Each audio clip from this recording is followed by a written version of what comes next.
IVF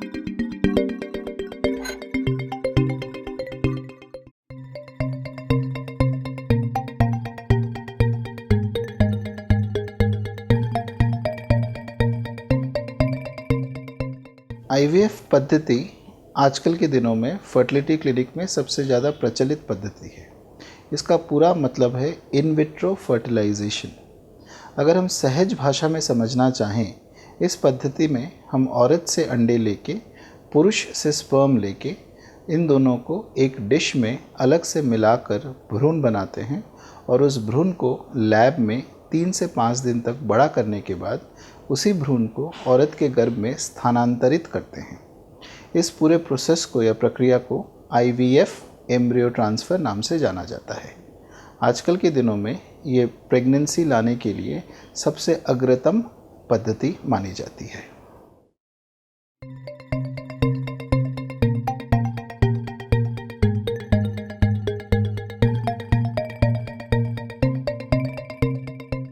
देखिए, IVF को एक पद्धति माना जाता है। इसके कई प्रकार हैं, कई अंग हैं।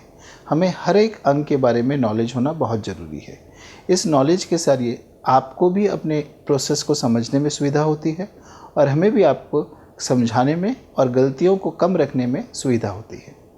आईवीएफ के सबसे पहले हमें ये जानना ज़रूरी है कि आपको आईवीएफ की दरकार है क्या। आपके डॉक्टर से आपको मिलकर ये समझना ज़रूरी है कि आईवीएफ आपके लिए क्यों करना ज़रूरी हो रहा है। हमने आजकल के दिनों में देखा है कि जिस औरत के ट्यूब्स ब्लॉक्ड हों या उसके अंडे की क्वालिटी या उसके हस्बैंड के स्पर्म की क्वालिटी पे थोड़ा डाउट हो, ऐसे लोगों में आईवीएफ का चांस सबसे ज़्यादा माना जा सकता है। सबसे पहले आप अपने डॉक्टर से समझें कि आपको आईवीएफ क्यों कराना ज़रूरी है। सेकंड में आपको काउंसलिंग की दरकार होती है। काउंसलिंग 3 प्रकार के होते हैं: medical counselling, financial counselling and psychological counselling. IVF पद्धति के द्वारा आपकी प्रेगनेंसी लाने का प्रयास किया जाएगा। यह आपके लिए बहुत इम्पोर्टेंट और अहम मौका है। इसके लिए आप मानसिक रूप से तैयार हैं कि नहीं, ये आपको जानना ज़रूरी है। इसके लिए साइकोलॉजिकल काउंसलिंग करवा लेने से आपको फ़ायदा रहता है। कई बार आपके मन में भय, डर या निराशा घर कर चुकी हो सकती है, तब शायद आप आईवीएफ प्रोसेस को सही से ना करा पाएँ। इन सब भय, डर, निराशा आदि फीलिंग्स से साथ जूझने के लिए कई बार आपको किसी का सहारा लेना पड़ सकता है। हमारे साथ हमेशा एक साइकोलॉजिकल काउंसलर रहते हैं जो इस विषयों में आपकी मदद कर सकते हैं। फिनेंशियल काउंसलिंग भी बहुत ज़रूरी है। आपको तैयार होना पड़ सकता है, कितने रुपए खर्च होंगे, कब कब खर्च होंगे इत्यादि समझने के लिए। और तृतीय है मेडिकल काउंसलिंग। इस पूरे प्रोसेस के दौरान आपको कई इंजेक्शंस लेने हैं। कुछ हिदायतें ऐसी हैं जो माननी ज़रूरी हैं।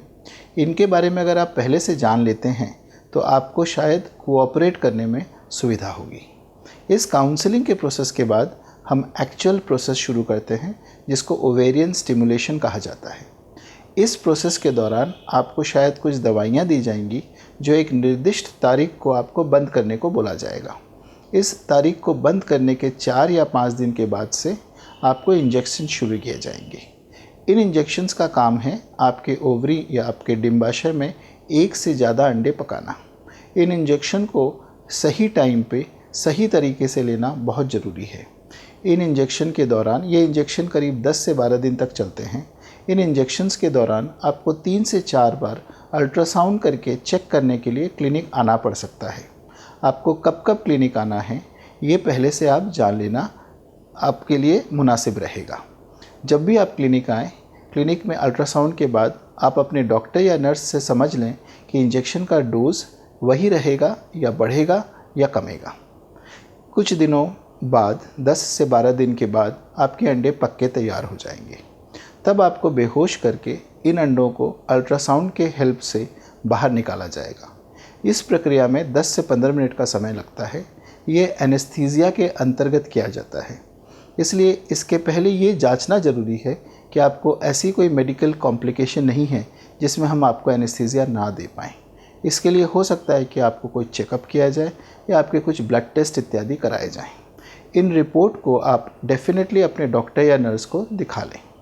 जिस दिन आपके अंडे निकाले जाएंगे उस दिन आपके हस्बैंड या पार्टनर से स्पर्म भी लिया जाएगा। इस तरह से अंडे और स्पर्म को लेकर लैब में भ्रूण बनाए जाएंगे।